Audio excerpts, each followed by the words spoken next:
Welcome back, backpackers. So we are here on the eve of me leaving for the Colorado Trail. So a lot going on right now. Certainly excited to get out on the trail. Quite a bit nervous as well. As you can imagine, we are doing quite a bit of last-minute preparations. I've already gotten all of my mail drops off in the mail, so that's good. But one of the things that I have here in the last minute kind of switched on was changing one of my big four, which is my pack. So this is my traditional overnight Droider backpacking pack. I've taken this on countless overnight trips. Has always served me very well, and this has always been my day pack. I take this on all my day trips. As you can tell, it's quite a bit smaller. So recently, in this trip out west, I have found that I can overnight this. It was a little bit of an accident the way I found.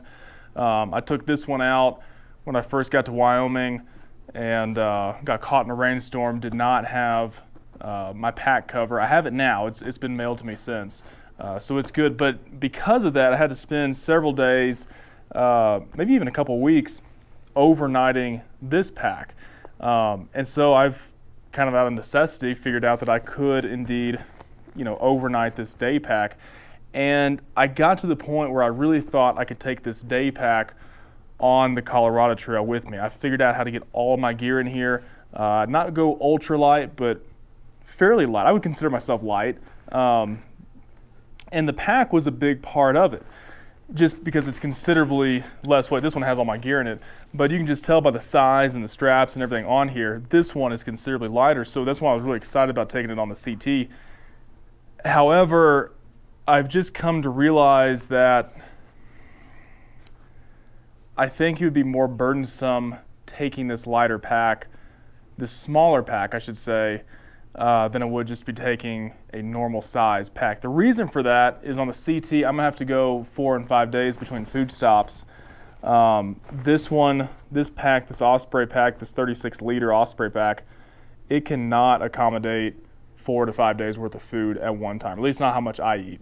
The other thing is my sleeping quilt. This does have a place in the bottom to put a sleeping bag. It's a tight fit. Mine fits in there, but it's a huge hassle to get it in and out, every day essentially. So I went back and forth on it. Tough decision, but I decided to go with this one. Now, having said that, now that I've decided to go with this bigger pack, let me get this one out of the way. When I made the decision to switch from that day pack over to this backpacking backpack, this standard backpack that I've been using for years, I just started looking at it and thinking I could theoretically trim some of this stuff off. Do I need all of it? I wouldn't save much weight, but I would save a little bit. And over the course of 480 miles, 500 miles, depending on my side trips, it seems like a lot. So what I'm going to do, I'm going to bring y'all around to where you can see it a little bit better. I'm going to grab some scissors, I'm going to grab a lighter, and we're going to kind of go through and just talk about some of the things in here. I'm going to trim them up. I might trim stuff, I might cut stuff off completely. We'll talk about it as we go, but yeah, let's see how much weight we can actually trim off this bad boy. Okay, I gotta admit, I'm a little nervous. Let's see. Just, cutting into a backpack. This was a Christmas present.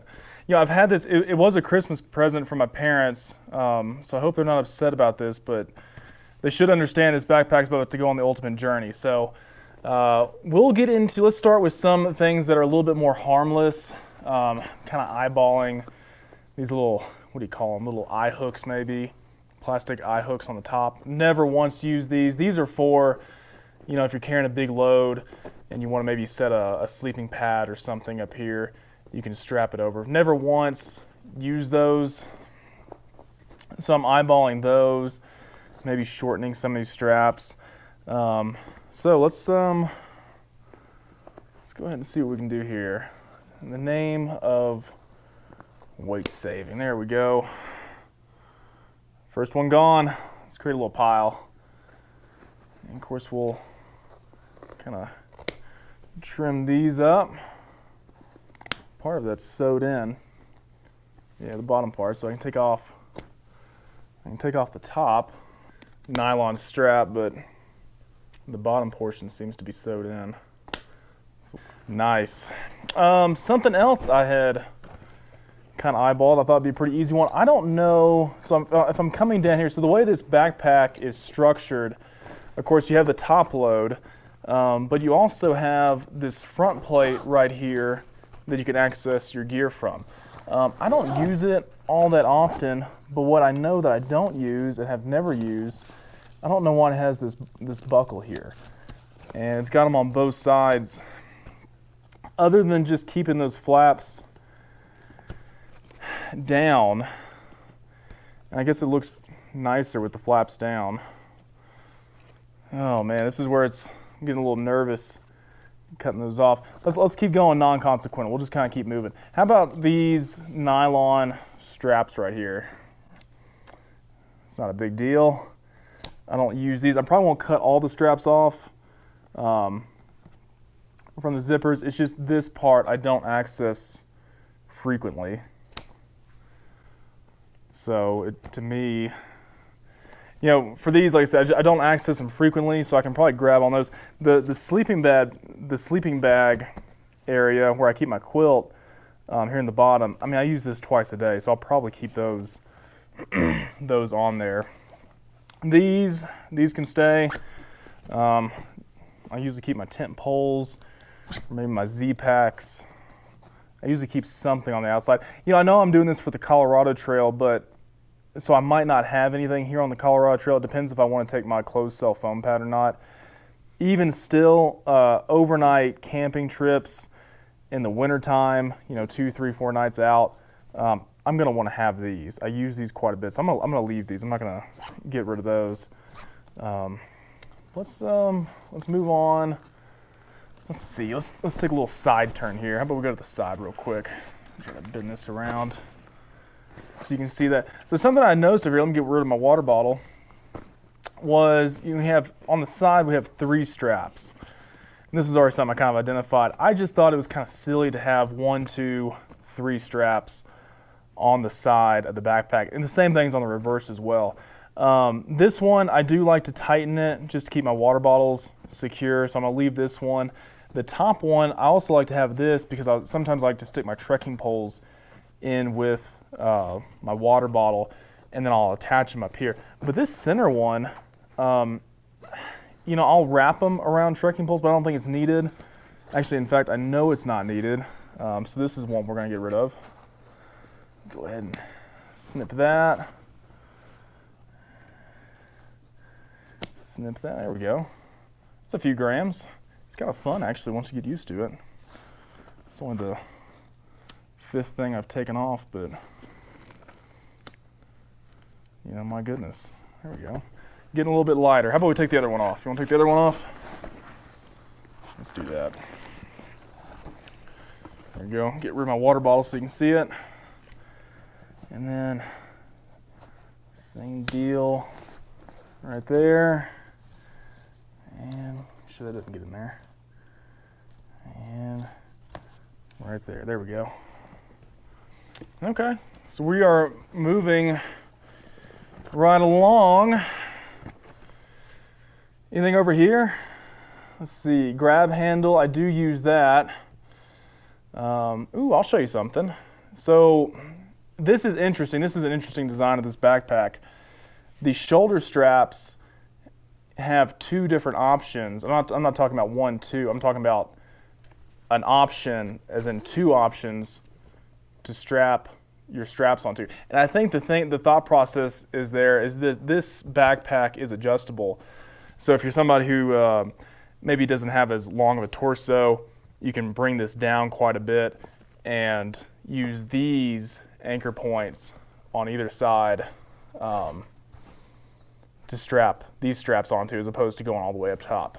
But I don't have that problem. I've never used these. To me, it is a waste of material, and it is something I do not need to carry with me. So I'm going to give those the snip they deserve. Careful not to get anything else in there. That's where I'm going to mess up. It's not going to be in, there we go, got to buckle off. It's not going to be in taking the wrong thing off. It's going to be accidentally. I guess what I mean to say is I'm not going to purposefully take the wrong thing off. I think I'm going to accidentally take the wrong thing off there. Okay, so we're starting to get a little bit of a pile. If you have a hydration bladder, some people really dislike hydration bladders. I'm kind of in the middle ground on this. I don't like using a hydration bladder with this pack. I like using a hydration bladder with my day pack if I'm doing a day hike or a 14 or something where I don't have to carry as much gear and I can just load up on water and drink and sip as I walk. But when I have gear, I don't like having my gear and the hydration bladder smacked up against each other. So I don't carry, my point is I don't carry a hydration bladder in here, so I think I'll probably get rid of that and just keep it off. I'm debating, I was kind of looking at these plastic hooks. I can't take them off right now. I need a pair of wire snippers to break through that plastic. But I'm thinking, do I need either one of these and then this Garmin? I mean, I see people carry this carabiner all the time. I probably don't need. We can ditch the carabiner. I'll just put this in the side pocket and it'll be just as good there as it will on my front chest. This little guy right here. So the chest strap, typically this is supposed to be elastic. I've had this pack for so long, the elasticity has worn out, and it is doing, as you can see there, absolutely nothing. And so to me, if it's doing nothing, I can probably just, good as anything, just go ahead and get rid of the elastic band on there. No reason to carry it through the woods. I'm doing all this to try to make the trail easier on me. In all reality, miles are miles. It's going to be rough either way. I mean, I'll be able to make it a little bit easier on myself, but my goodness, aren't we really gram counting at this point? It's easier. It's probably easier just to get a lighter backpack, and I don't disagree with you. It would be. It's just, this is my first big thru hike. It's really the first big thru hike I've done, big hike I've done since Philmont, where we were 2 weeks out in the backcountry and did, somewhere between 90 and 100 miles. And this is going to quadruple those miles. And so my point is, I've always done, 2, 3, 4, 5 nights in the backcountry at a time, and a pack like this has always sufficed. I've never needed to get drop $400 on a very, very, very lightweight backpack when this has done the trick. And so I want to use what I have, I guess is my point. Here's another place. We